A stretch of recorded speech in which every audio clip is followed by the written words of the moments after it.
evening and welcome to the evening news for today, Wednesday, August 30th, 2023. I am Jemima Holmes. Thank you for tuning in. Now let's take a look at some of the lead stories tonight. Bank of Guyana on lookout for any federal rate changes that could impact NRF investments, says Governor. Developed world must finance energy transition in developing nations, says former UK PM. US-Guyanese officials still in talks to resolve CATFISH issue, says Ambassador Lynch.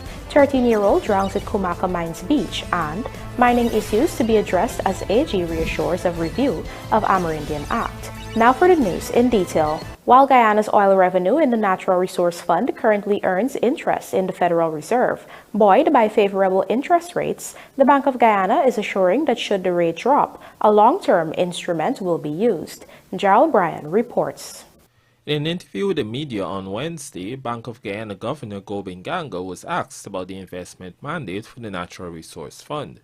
He explained that while the fund is currently benefiting from favorable overnight deposit rates in the Federal Reserve, this could change if the rate comes down. It has to be in liquid investment, meaning overnight deposit or deposit generally, or T-bills. So what we are doing currently is to leave it as overnight deposit in the Federal Reserve because you're getting 5.5% interest. You can't get that anywhere. And that will be changing over time as we see things moving in any other direction. Like for example, if the overnight rate or the Fed rate is coming down, then we will, seize the opportunity in putting it in a longer term instrument. Meanwhile, today, August 30th, marks the one-year anniversary of the swearing-in of the NRF Board of Directors, chaired by retired Major General Joe Singh. Other members of the board include Guyana's permanent representative to the United Nations, Caroline Rodriguez-Burkett, and private sector executive Ramesh Duku.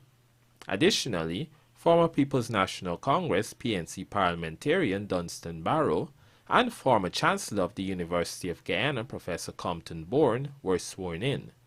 1 year later, Ganga described the dynamic between the bank and the board as a fruitful one. It has been fabulous in terms of how it has been operationalized, what the bank has been doing, what the directors in the various committees have been doing. It is all, very acceptable, satisfactory, so there is no problem. Guyana is, in 2023, expected to earn a total of US $1.6 billion in profit oil and royalties combined, buoyed by the start-up of ExxonMobil's third development in the Stabroek Block, the Payara development, before the end of the year. In May, the government made its second withdrawal from the NRF for 2023, intended to fund programs under this year's $781.9 billion budget. Gerald Bryan, The Evening News. With COP28 approaching, former British Prime Minister Tony Blair has expressed hopes that the developed world finally realizes that it is their responsibility to finance energy transition in developing countries. The British politician made the remarks as President Dr. Irfaan Ali outlined his agenda for the upcoming global confab, where he noted his intention to represent the interests not just of Guyana but of the entire Caribbean region. Here are the details from Tasia Dickinson. The United Arab Emirates will host the 28th Conference of the Parties to the UN Framework Convention on Climate Change from November 30th to December 12, 2023. It is intended to unite the world towards agreements on bold, practical, and ambitious solutions to climate change. During a discussion at the University of Guyana on Tuesday, President Dr. Irfaan Ali outlined what his approach will be at the upcoming event. I do not see our prosperity separate from CARICOM's prosperity. And I'm deeply troubled at the circumstances before us in CARICOM. The debt burden, rising interest rate for development financing, the climate vulnerability. These are key issues that we face as a region. And we must be able to make progress on these issues at COP28. We must be able to deal with the climate vulnerability fund. We must be able to deal with the reform of the financial system to address climate vulnerability and climate financing. We must be able to find a formula through which we raise the pledged resources for adaptation.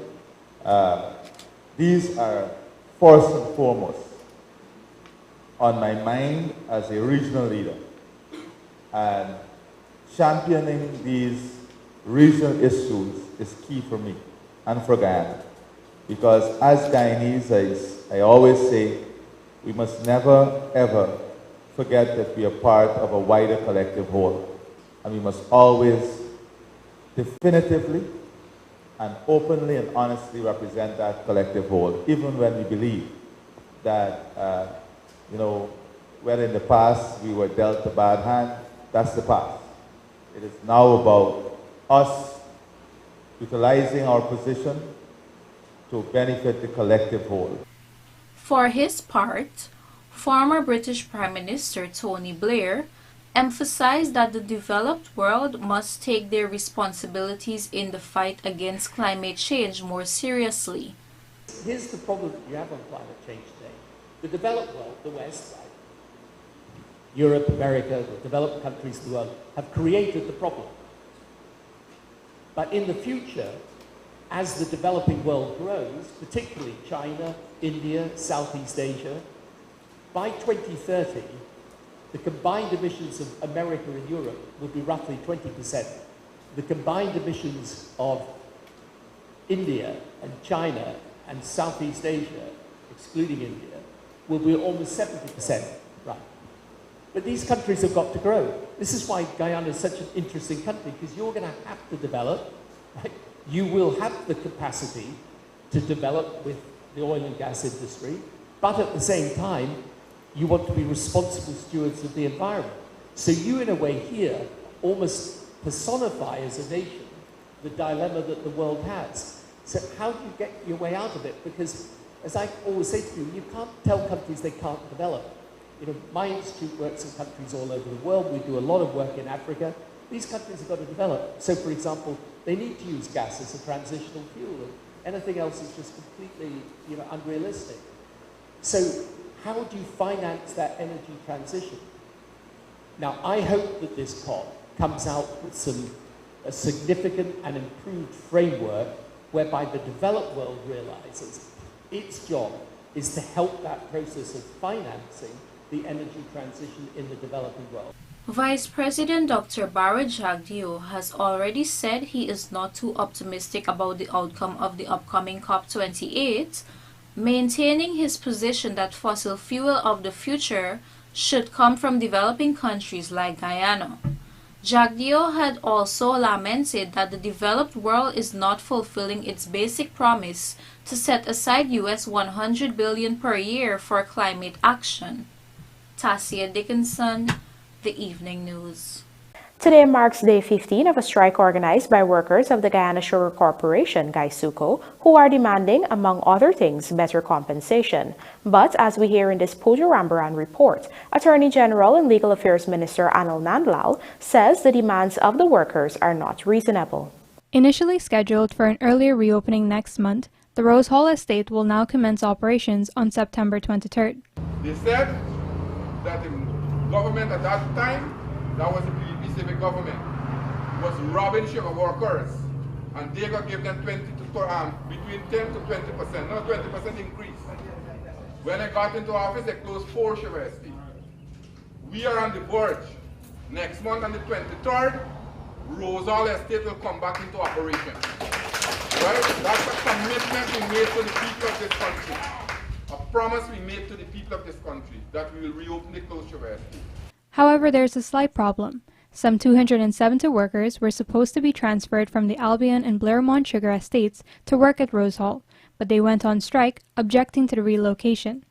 Some of these workers were initially transferred to Albion and Blairmont when the Rose Hall estate was closed in 2017 under the APNU AFC government. As such, they were not retrenched and they did not receive severance. They also did not receive the one-off cash grant the government had distributed to sugar workers who were left jobless when the previous government downsized the sugar industry. With the Guyana Sugar Corporation GUYSUCO initially deciding to retransfer them to Rose Hall, the workers began their strike. As the strike continued, GUYSUCO announced its decision to no longer transfer the workers. However, the workers continue to protest and are now on day 15 of the strike. Agriculture Minister Zulfikar Mustafa addressed the issue on Saturday.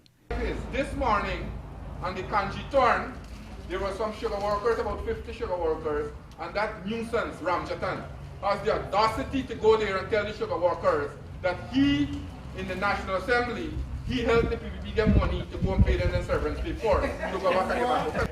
He as a man, now the estate is about to open, he's now going there to stop the workers from working. The striking workers want to be treated similarly as those workers who were left jobless. Attorney General and Legal Affairs Minister Anil Nandlal says their demands are not practical. People want severance because other people got severance. Other persons got severance because they merited severance by law. Severance was not a dole out. Not because the people are getting back jobs. You know, you're envious of them. This is what this is about, jealousy. It's about money. You're peeping your neighbor pot. When your pot was boiling from 2017 to 2020, those people's pot was not on the fire. You were earning. You may not have been earning much. They were not earning anything consistently. They had to come back the heights. Some of them been away. They're going to catfish, they're going to plant garden, they're going to do all kinds of things. Whereas you had a consistent source of income. How you jealousy people for? The Attorney General also expressed his view about opposition parliamentarian Kemraj Ramjatan, who has been supporting the striking workers. There is nothing, absolutely nothing that Ramjatan can or will do for you. Pooja Rambran for the Evening News. Officials of the United States and their Guyanese counterparts are currently in dialogue to put an end to the catfish ban, which was imposed since 2018 under the Granger government. According to outgoing United States Ambassador to Guyana, Sarah Ann Lynch, these matters take time. Rupa Sinarayan tells us more. Outgoing United States Ambassador to Guyana, Sarah Ann Lynch, appeared on the Jumpstart radio program with Gordon Mosley on Tuesday morning, where she zeroed in on the gains made during her tenure. Between the visits of two Secretaries of State, that is, Mike Pompeo in September 2020 and Antony Blinken earlier this year, Lynch shared that nothing fell through the cracks. This includes the catfish ban, which is still under review. Whatever was discussed during Secretary Pompeo's time, we did build on those. Some are still in process, like the catfish agreement you might be getting to. That is still under review with the U.S. Department of Agriculture, and specifically the Food Safety and Inspection Service, FSIS. The U.S. Embassy has put their Food Safety and Inspection Service under the Department of Agriculture and the Guyanese counterpart into dialogue to get the paperwork across the finish line, the diplomat outlined. What we've been able to do at Embassy Georgetown is be able to put them, FSIS and the appropriate counterpart here in Guyana, in a dialogue so they can get the right paperwork across the finish line. But these things take some time. It was reported earlier this year that Guyana was awaiting a response from the U.S. government, having followed various stipulated requirements to lift the exportation ban on catfish. Back in November 2017, Guyana was banned from exporting catfish to the United States, having fallen short on several requirements to meet the North American country's standards. Rupa Sinarayan, The Evening News. Coming up, teen dies in mining pit accident and travel advisories issued for other countries, but security in Guyana can improve, says U.S. Ambassador. Do stay with us. More news ahead.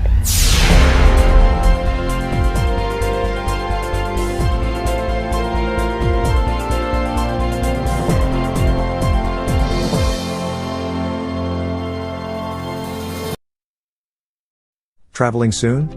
Then come into John Lewis Styles on Waterloo Street and let's help you choose the right set of luggage. You can choose to buy 3-piece luggage sets, or separate pieces, but the sets are always a better deal. Either available in soft poly, or ABS hard side material, with 4-wheeled spinners, and in many colors too. Also available are carry-on luggage, computer bags, duffel bags, backpacks, travel pillows, blankets and lots more to make your trip enjoyable. John Lewis Styles.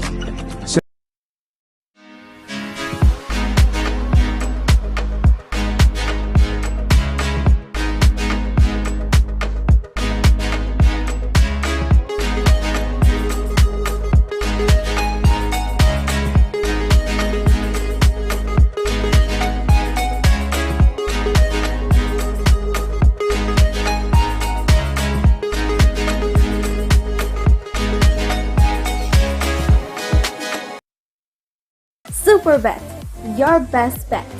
Did you know that you have a chance to win up to 15 million with sport betting? Simply place your bets at www.superbet.gy for your chance to be the next lucky millionaire. Must be 18 years and older. Terms and conditions apply. Play responsibly. Need to take an HIV test, but worried about your privacy? An HIV self-test is for you. First, I press the flat pad firmly against my upper gum and swap it. Then I do the same for the lower gum. Next, I place the flat pad into the tube and leave it there for 20 minutes before reading the results. I got my accurate result in minutes in the privacy of my own home. That's it. Quick, easy, and convenient. It's better to know now rather than later, so you can start treatment if you are positive. Get free HIV self-test from the National AIDS Program, Hatfield Street, Georgetown, and voluntary testing and counseling sites countrywide. This PSA was made possible through a partnership between Guyana and the American people through PEPFAR.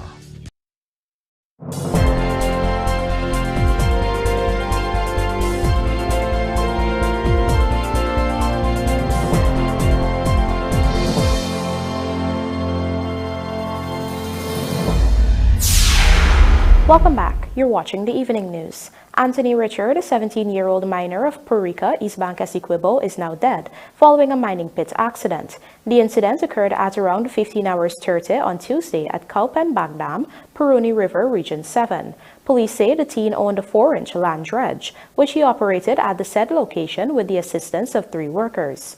On the day in question, the teen was working in a mining pit when the land above suddenly started to crumble and fall, burying him in the process. And by the time persons were able to dig where he was buried, his body was already motionless. His body was taken to the Puruni Health Post where he was pronounced dead on arrival. We now tell you that a 13-year-old lad of Wisrock New Housing Scheme, Linden, has drowned during an outing at the COOMAKA Mines Beach. Luanda McAllister has the details. The teen has been identified as 13-year-old Athene Mack of Wisrock New Housing Scheme, Linden, Region 10, who attended the Mackenzie High Secondary School. The incident occurred at the COOMAKA Mines Beach at about 16 hours 30 on Tuesday. Up to this time, the body of the 13-year-old victim has not been recovered.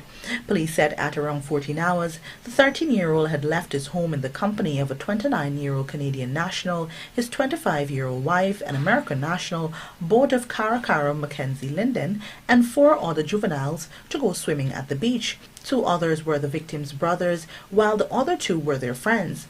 On arrival, the 5 children along with a Canadian national went into the water. However, at around 16 hours 30, the victim and one of the other children, a 14-year-old from Wisma Linden, went to wash off by the riverside.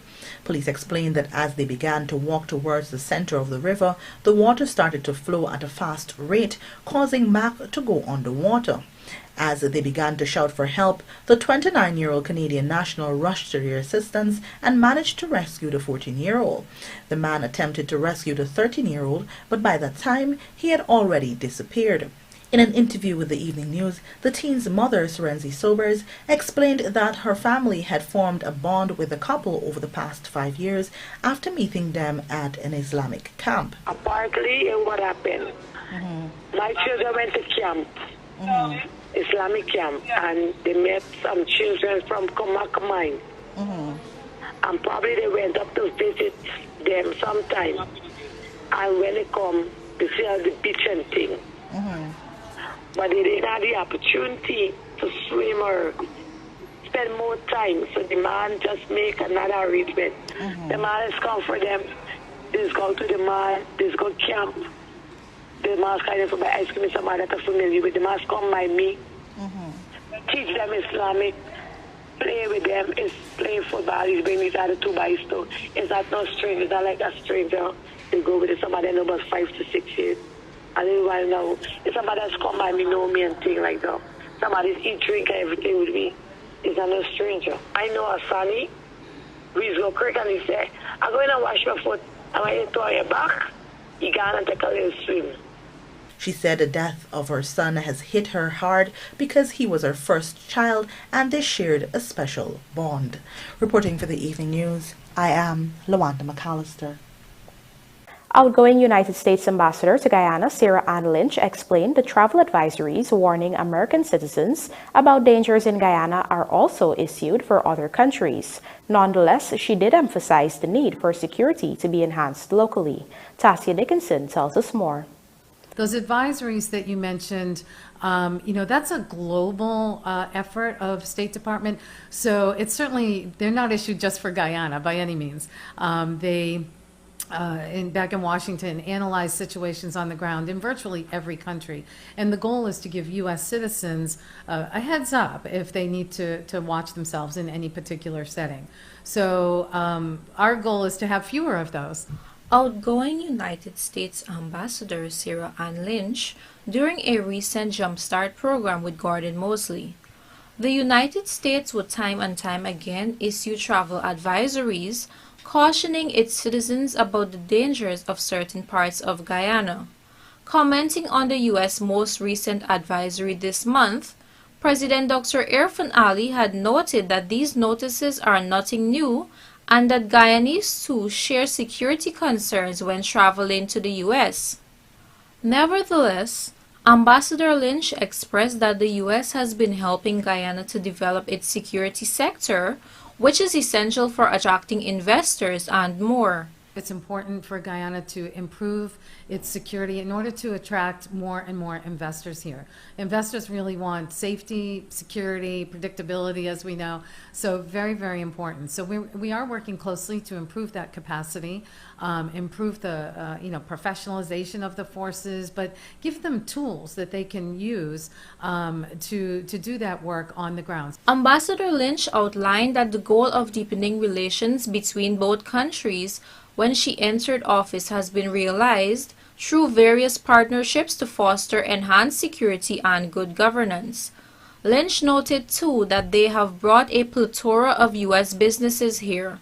She also clarified that the U.S. does not intervene directly to instruct investors on which businesses they should partner with.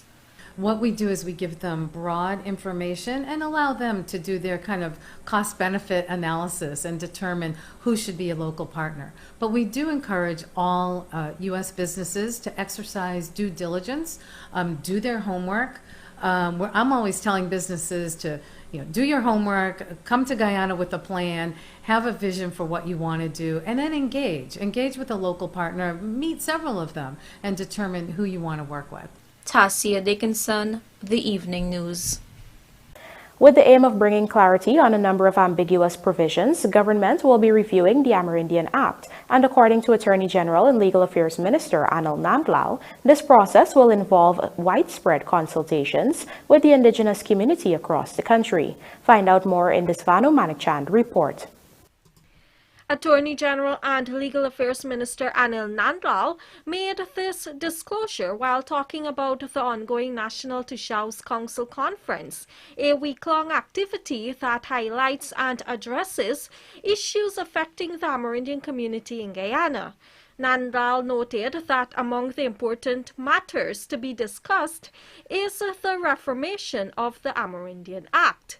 We promised in our manifesto that we will review the Amerindian Act. It's now nearly 30 years old. It was passed in 1996, and the Amerindian community has voiced the view that the Act needs to be reviewed. and that is on our agenda. According to the Legal Affairs Minister, his ministry will be leading this effort along with the Amerindian Affairs Ministry. He assured that this exercise will be a consultative one, especially with the indigenous community. Of course, it's going to be a consultative one, and it will be driven by those consultative processes. There is not going to be an imposition on the Amerindian community, but the Amerindian community will be engaged and the act will be reviewed based upon the interactions and consultations held with the Amerindian community. AG Nandal further pointed out that this process will allow important issues in the current act to be ironed out, such as mining disputes. We have to frontally address that so that we don't have the Chinese landing type fiasco ever erupting again. The reason why there have been situations of conflict between the mining community and the Amerindian community is because there are certain provisions of the Act that require clarity, and hopefully during this reform process those issues will be clarified and there will be clear line of authority and functional responsibility demarcated, separating Amerindian interests from those of mining interests, because we have to find a manner of peaceful coexistence. Reporting for the Evening News, Vanu Manakchand. And now for a look at the bridge reports. The Demerara Harbor Bridge will be closed to vehicular traffic on Thursday, August 31st, 2023 at 4 hours 15 for a period of 1.5 hours. Meanwhile, the Berbice River Bridge is expected to be closed at 16 hours 40 on Thursday, August 31st, also for a period of 1.5 hours. CPL Rutherford Raza appointed new captains for respective teams, and players welcome Golden Jaguars' new addition. Details of these stories and more in the Sportcast, sponsored by MacCorp, coming up on the other side of the break.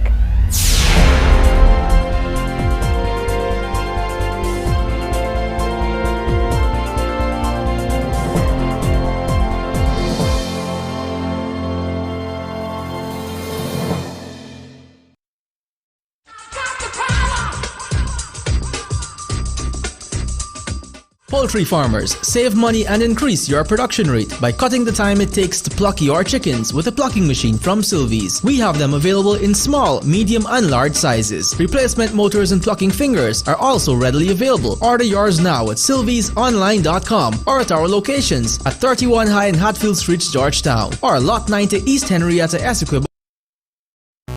The biggest party in sport is back. CPL returns with more action than ever before. Are you kidding me? Ollie! Watch the biggest names in cricket battle it out in the race for glory. Celebrate some more! Get your tickets now at cplt20.com or at the box office. Join the party. Experience cricket played louder. Hello.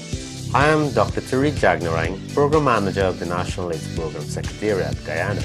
HIV self-testing makes it easier for you to know your HIV status. It's better to know because early treatment makes a difference if you test positive. Living with HIV is not only possible, it is now made easier by the availability of HIV self-testing kits in Guyana.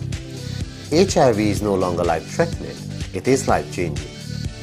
You can get a free HIV self-testing kit from the National AIDS Program Secretariat on Hatfield Street, Georgetown, or at any one of our voluntary counseling and testing sites countrywide.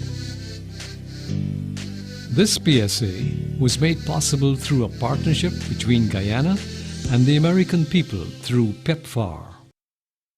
Looking to bring your dream home to reality? Or simply taking on a home improvement project? Then National Hardware Limited is where you should start. Let us put that touch to your home.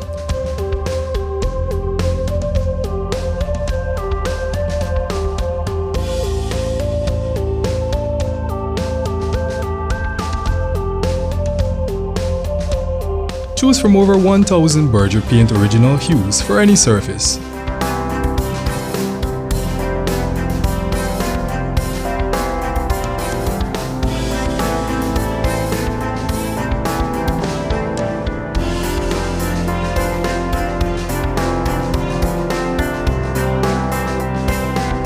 We are known for our trusted brands such as Westinghouse, Philips, Sadco, Rubbermaid, Pyrex, Gibson Home, and so much more. National Hardware Limited, your do-it-best store. Located in downtown Georgetown and industrial site Rhymeville. Hi, I'm Dr. Leslie Ramsamy. We in Guyana have HIV testing available everywhere in the public sector. But now we want to make it easier for you. We now have self-testing that you can do anywhere. No stress, no fuss. If you want one of these, and we encourage everyone to take advantage of this, come to any of the public sector sites and you will have one free of charge. We do not have to live with HIV and AIDS without help. You can get support from the National AIDS Program on our voluntary counseling and testing site everywhere. Thank you very much. This PSA was made possible through a partnership between Guyana and the American people through PEPFAR.